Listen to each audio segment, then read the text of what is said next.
Yo, what's good YouTube? ZAMCRO here, aka Scoop, back with some more March Madness. We have our last pool play match, and it kind of determines if we're going to be able to make it to the bracket play or not. We're facing off against a12, and we're currently sitting at 2-1.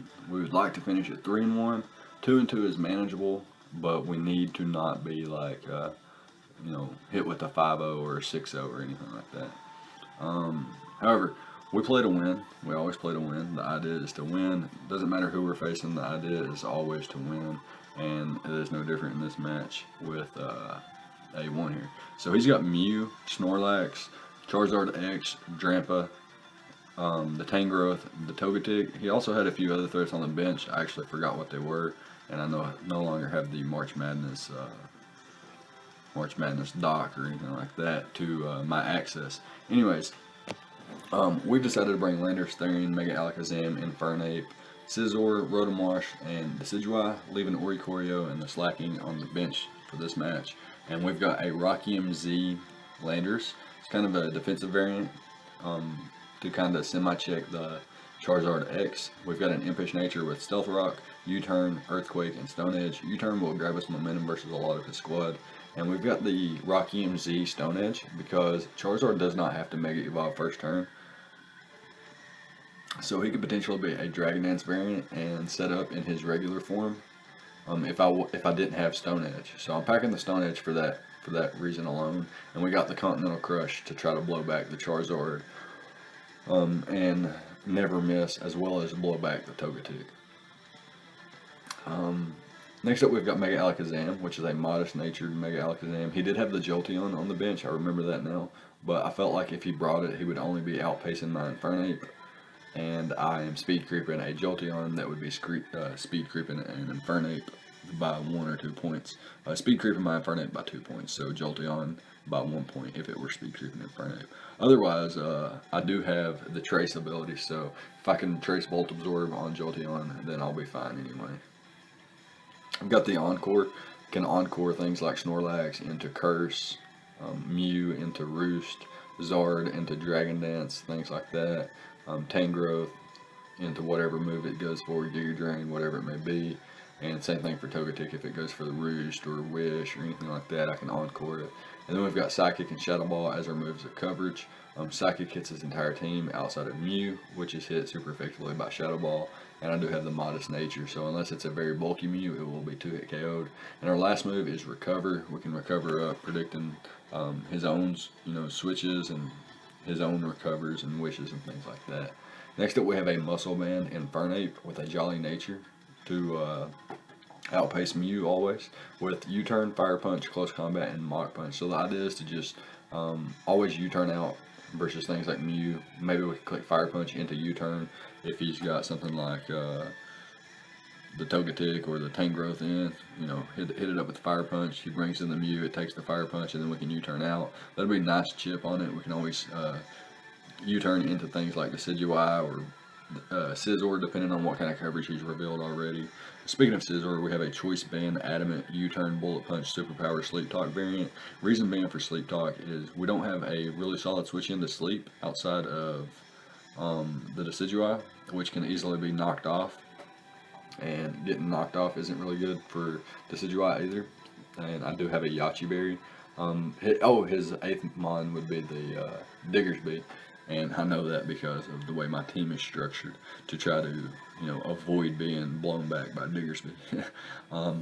Anyways, if he puts Scizor to sleep, we can click Sleep Talk and hopefully catch a U-Turn, U-Turn out, things like that. Superpowers there for the Snorlax. If it's like a curse variant, we can bring in Banded Scizor and 2-hit KO after 1 curse. If it gets 2 curses up, it's a little bit different story, especially since Superpower drops our attack.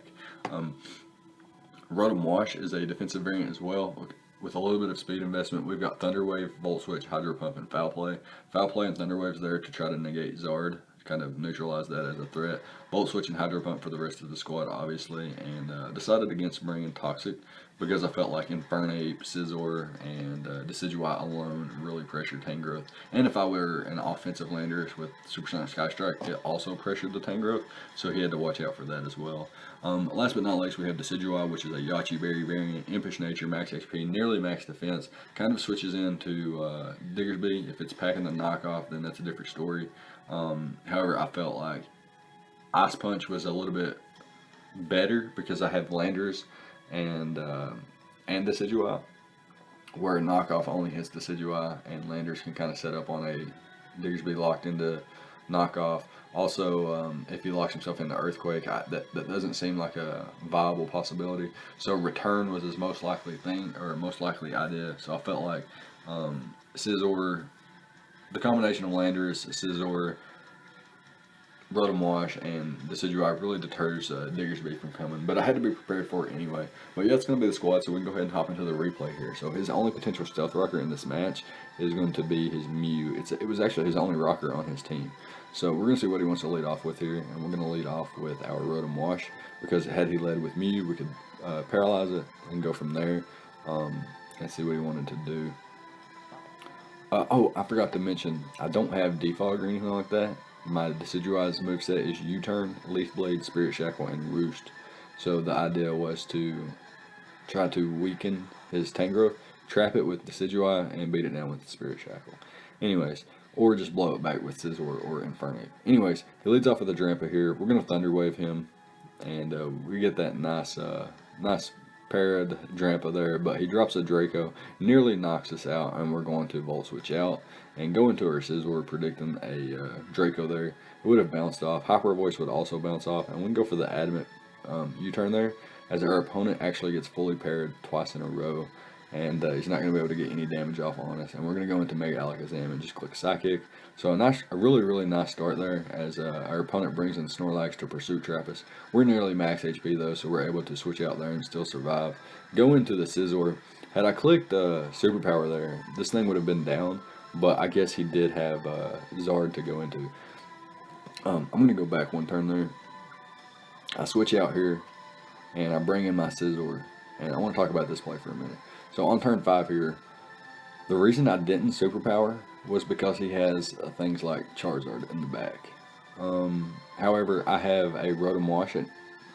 Wait, no, Rotom Wash got blown back in it. I have a Landers at nearly max HP though. It is a max HP, and it's defensive. So my play here is to Superpower. If he goes into Mew, then I can switch accordingly. If he goes into Togetic, I can switch accordingly. If he goes into Zard, I can switch accordingly, which would be my Landers. So my play is to Superpower. However, I go for the U-turn, and my opponent stays in and gets some nice return damage off here. I'm not sure why he went for the return. However, it almost knocks out my Infernape. And I'm going to click Close Combat here as it bounces off the Togetic.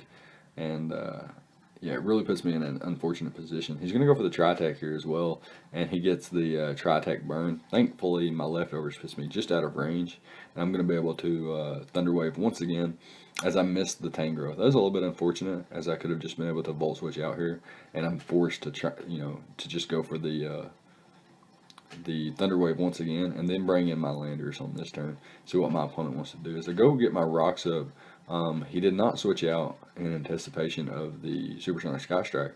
Had I been Rock Polish here, and I clicked Rock Polish, and were more offensive, I would be blowing this thing away, especially if I had the Supersonic Sky Strike. Anyways, my opponent makes some really nice plays there. Notices that I was more, I guess, just kind of scouted me and realized that I wouldn't go for any moves like that. Anyways, he's able to, he gets fully parried a couple times. A little bit unfortunate so far for him, but good for me in a sense. And I'm able to bring in my Scizor here on the Togetic.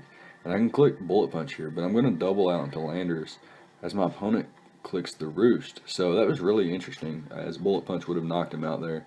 And it would have been really hard for me at that point, because he had the Zard in the back. But this burn right here, of all the unfortunate things that's happened to him so far, he wouldn't have really got far, because he dropped a Draco on my Rotom. I switched into Scizor. It would have taken a Draco or a Hyper Voice really super comfortably after the minus special attack. And had it also landed, then the switch into, or the U-turn out into my Mega Zam would have put him at minus 3 or 4 special attacks. So I would have been in a prime position to take another attack with my Zam and then knock out the Drampa. The pairs on Tangrowth really didn't matter either, as it really just allowed me to just double U-turn out Basically, he just took a lot of extra damage, but I didn't get anywhere thanks to his regen. But this burn here prevents me from knocking him out with the Stone Edge here, which is really, really unfortunate for me. So I just decided to get my rocks back up, as Charizard is more than likely, or like it forces him to defog because of how important Charizard is. So what I can do here is bring in my Alakazam on the defog and encore him into defog, and now I can recover up on the defog as well. But he actually just decides to switch into Tangrowth, which is a fine play as well. I'm going to hard switch out into Decidueye on this turn, predicting his Sleep Powder. And now, apparently earlier he went for the Sleep Powder versus when my Scizor was in as well, or when it came in, and I could have just Sleep Talked as well, which is why it doesn't matter as much as, the burn on my Landers did matter. Anyways, I'm able to 2-hit KO Snorlax there, and I could sack off my Scizor here, which would have been a phenomenal play. But I just felt like it was too valuable.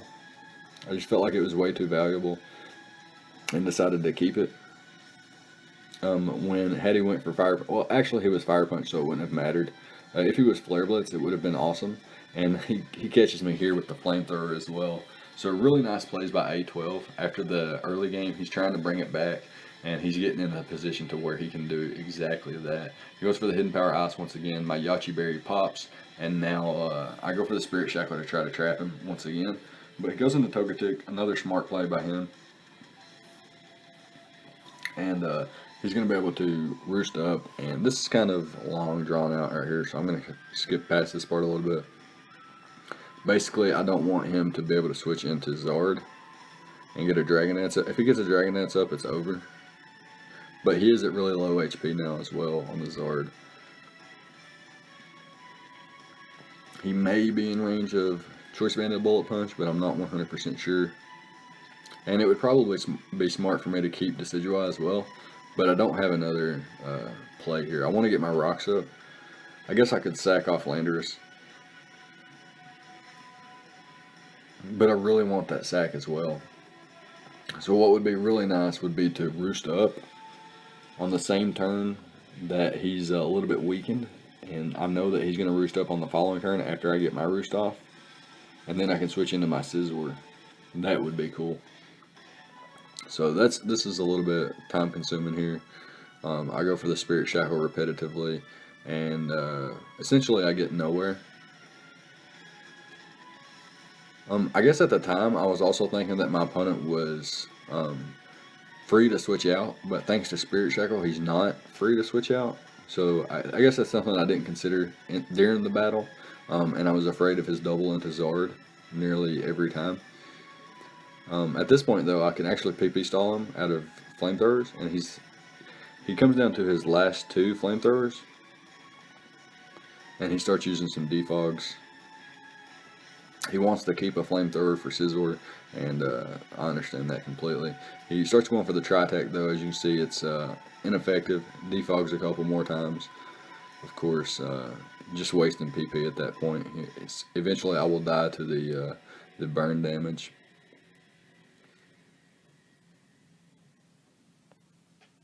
And now bringing my Scizor, and I try to make a play there so that I could get one more knockout, but he keeps reading that, and I'm just not able to get him there. Had I knocked out his Togetic, my Infernape would have been in a prime position as well, and the combination of Infernape and Scizor may have won the game for me.